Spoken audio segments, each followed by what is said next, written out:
music. அப்பவும் இப்பவும் எப்பவும் சென்னை அதிரடி கலெக்ஷன் சரவெடி செலிப்ரேஷன். உலகளாவிய பொருளாதாரம், அதிபர் டிரம்பின் உறுதியற்ற பேச்சு, புவிசார் அரசியல் நிச்சயமற்ற தன்மைகள் காரணமாக தங்கத்தின் விலை புதிய உச்சத்தை எட்டியுள்ளது. முதலீட்டாளர்கள் தங்களின் பாதுகாப்பான புகலிடமாக தங்கத்தை பார்ப்பதாலும் அதில் முதலீடு செய்வதில் ஆர்வம் காட்டுவதாலும் தான் தங்கத்தின் விலை உயர்வதாக நிபுணர் ஷையத் அபுதாஹிர் பேட்டி ஒன்றில் தெரிவித்திருக்கிறார். அது பற்றி பார்க்கலாம். ஈடி தமிழ் என்ற யூடியூப் சேனலுக்கு பேட்டி தந்திருக்கும் செபி பதிவு செய்யப்பட்ட முதலீட்டு ஆலோசகர் சையத் அபுதாஹிர் கொடுத்திருக்கக்கூடிய பேட்டியில் என்ன சொல்லியிருக்கிறார் என்றால், டாலரின் நிச்சயமற்ற தன்மையினால் உலக நாடுகள் பயப்படுகின்றன. அதனால் தங்கள் நாட்டின் இருப்பை அதிகமாக வைத்துக் கொள்ளவே பார்க்கிறார்கள். ஈரான் இஸ்ரேல் போர், காசா இஸ்ரேல் போர், ரஷ்யா உக்ரைன் போர் இதெல்லாம் நடப்பதற்கு காரணம் அங்கே அரிய பொருட்கள் உள்ளதுதான். அதற்காக அனைவரும் போட்டி போடுகிறார்கள். அதனால்தான் தங்கத்தை இருப்பு வைத்துக் கொள்ள அனைவருமே முயல்கிறார்கள். இருப்புகளை வைத்துக் கொள்ளவே அனைத்து நாடுகளும் முயல்கின்றன. தங்கம் விலை உயர இதுவே பிரதான காரணம். மைனிங் நடக்கும் இடங்களில் எல்லாம் தங்கத்தை வாங்க பார்ப்பார்கள். தங்கத்தில் முதலீடு செய்வது என்பது லாபகரமானது.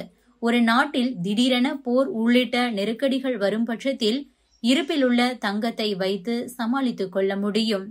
ஒரு தனி மனிதனாக இருந்தால் நிலம் அல்லது வேறு ஏதாவது சொத்து விவகாரங்களில் எதிர்காலம் கருதி முதலீடு செய்வார்கள். இதுவே ஒரு நாடாக இருந்தால் டாலர் அல்லது தங்கத்தில் முதலீடு செய்வார்கள். தற்சமயம் தங்கத்தில் முதலீடு செய்ய காரணமே ட்ரம்ப் தான். அவரது நிலையற்ற தன்மை. தினமும் தினுசாக பேசுவதால் தான் இப்படி தங்கம் விலை ஏறிக்கொண்டே போகிறது. இப்போதைக்கு 5 முதல் 10% வரை மட்டுமே நடந்துள்ளது. இந்த சதவிகிதம் உயரும் பட்சத்தில் இனி தங்கத்தின் விலை குறைவது மிகவும் கடினம்.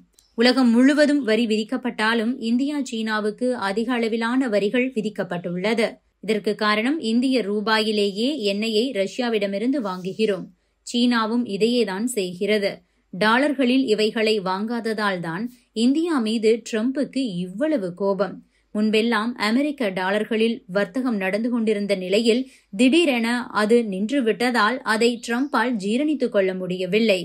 ஆனால் மீடியா முன்பு இந்தியா இஸ் ஃப்ரெண்ட்ஷிப் கண்ட்ரி என பேசிவிட்டு மறைமுகமாக இந்த காரியத்தை செய்கிறார். இதற்கு கோல்டு வார் என்று கூட வைத்துக் கொள்ளலாம். அனைவருமே டாலர்களில் தான் முதலீடு செய்ய வேண்டும் என வலியுறுத்தி வரும் சூழலில் தங்கத்தில் முதலீடு செய்து தங்களுடைய நாட்டை பாதுகாத்துக் கொள்ளலாம் என மற்ற நாடுகள் நினைக்கின்றன. இதனால்தான் தங்கம் விலை உயர்கிறது. இப்படியே போனால் கிராமுக்கு 30,000 கூட செல்ல வாய்ப்புள்ளது.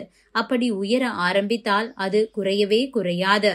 ட்ரம்ப் பதவியை விட்டு விலகினால் மட்டுமே தங்கம் விலை குறையும்.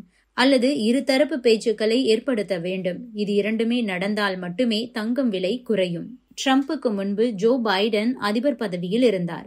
இதுபோல ஏதாவது அவரை பற்றின செய்திகள் மீடியாக்களில் பரபரப்பாக வந்து கொண்டிருந்ததா? எதுவுமே வரவில்லை. ட்ரம்ப் வந்ததுமே கலகம் வந்துவிட்டது.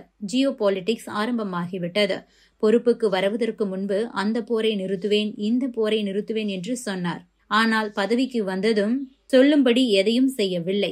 காலையில் ஒரு பேச்சு, மாலையில் ஒரு பேச்சு என்று ட்ரம்ப் மாற்றி மாற்றி பேசுவதால் US டாலரில் முதலீடு செய்ய அனைவருமே பயப்படுகிறார்கள் என தெரிவித்திருக்கிறார். Subscribe to One India and never miss an update.